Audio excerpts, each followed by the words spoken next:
gotta whisper because Dave's asleep next to me, and hopefully he doesn't wake up. But I had this idea.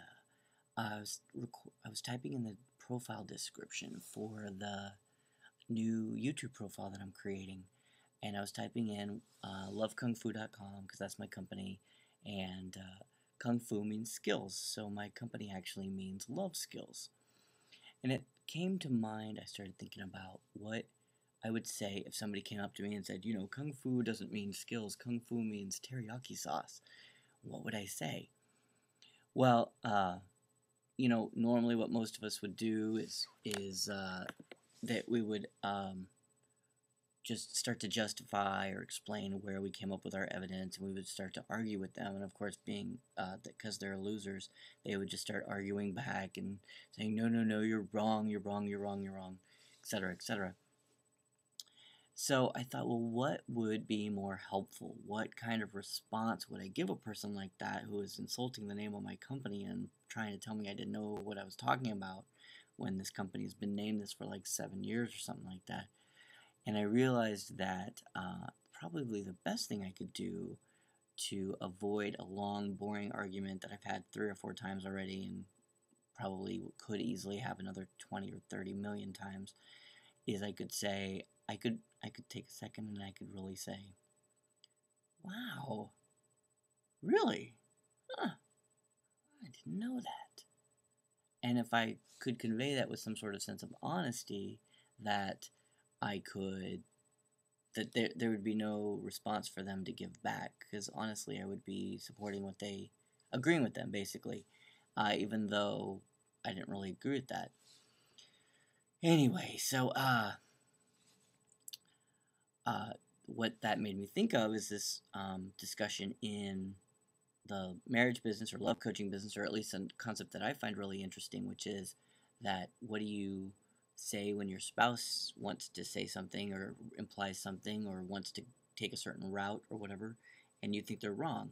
Well, the concept in my books and in my coaching material, I call it choosing your battles.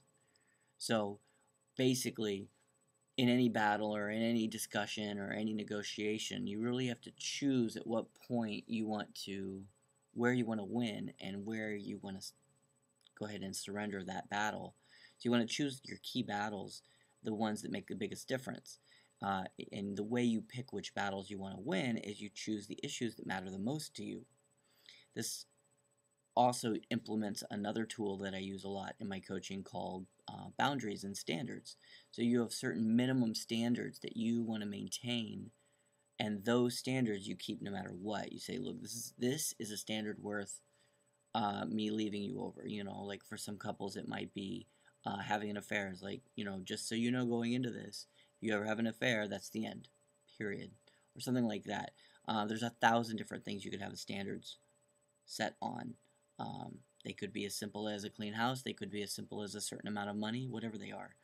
But see, you choose your battles having to do with those standards. So then if your spouse or somebody that's important to you or any relationship, they want to argue about which way to go, well, maybe you should just give in or just agree that that's the best way to do that. You know what? That is the best way to move that couch. That is the best way to navigate the city. Whatever, because really, do you really want to win that battle? Because if you do, you might lose another battle because you're putting all your attention on directions instead of putting your attentions on, say, the amount of sex you have, or how many times he says I love you, or whatever you're working on. So that's the concept called choose your battles. Post comments below and let me know what you think of that concept and places where you've been able to apply that. And subscribe that way, and subscribe to the new profile when it comes up, which is going to be very, very, very, very, very, very soon.